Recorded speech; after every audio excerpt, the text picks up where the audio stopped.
Welcome to news hour. నేను శ్వేత. Details చూద్దాం. AP ప్రభుత్వంపై మాజీ ప్రభుత్వ సలహాదారు సజ్జల రామకృష్ణారెడ్డి కీలక వ్యాఖ్యలు చేశారు.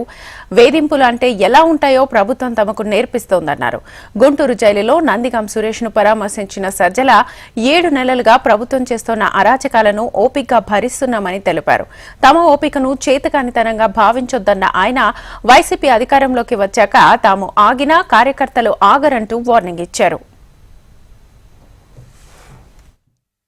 తాగడానికి వాటర్ బాటిల్ తెచ్చుకుంటామంటే కూడా అలౌ చేయట్లేదు.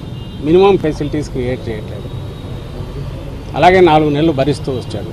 మేము పార్టీ జగన్మోహన్ రెడ్డి గారితో సహా వీటన్నిటి మౌనంగానే భరిస్తున్నాం. ఎందుకంటే దీని మీద ఇప్పుడున్న దాంట్లో మీరు ఇవే కాదు, సోషల్ మీడియా కేసులు అని చెప్పి పెడుతూ 2 నెలలుగా చూస్తున్నాం.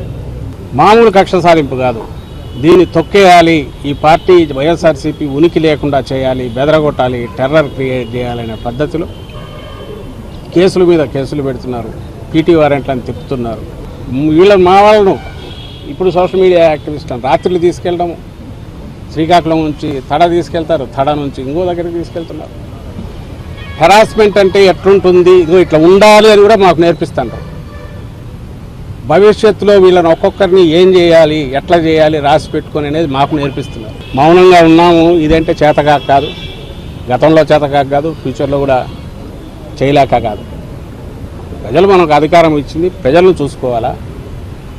ఆ ఉద్దేశం లేకపోతే ఎట్లా వ్యవహరిస్తారో ఆ ఉద్దేశం లేదు. ప్రజలకు క్వశ్చన్ చేయకుండా డైవర్షన్ పాలిటిక్స్ ఎట్లా చేయాలనేది చంద్రబాబు నాయుడు ఏం చేస్తున్నాడు, అది ఎల్లకాలం చెల్లవు. కొత్త పద్ధతులకు పోతున్నారు. సాక్ష్యాలు సృష్టించడము, ఎవరితోనో రాయించుకోవడము, కన్ఫెషన్లను చేయడము, అరెస్టులు చేయడము. మా చేత కాదా? 3-4 గంటల్లో మేము రామా? వచ్చిన తర్వాత మేము ఆపితే మాత్రం ఆగుతారా మా వాళ్ళు?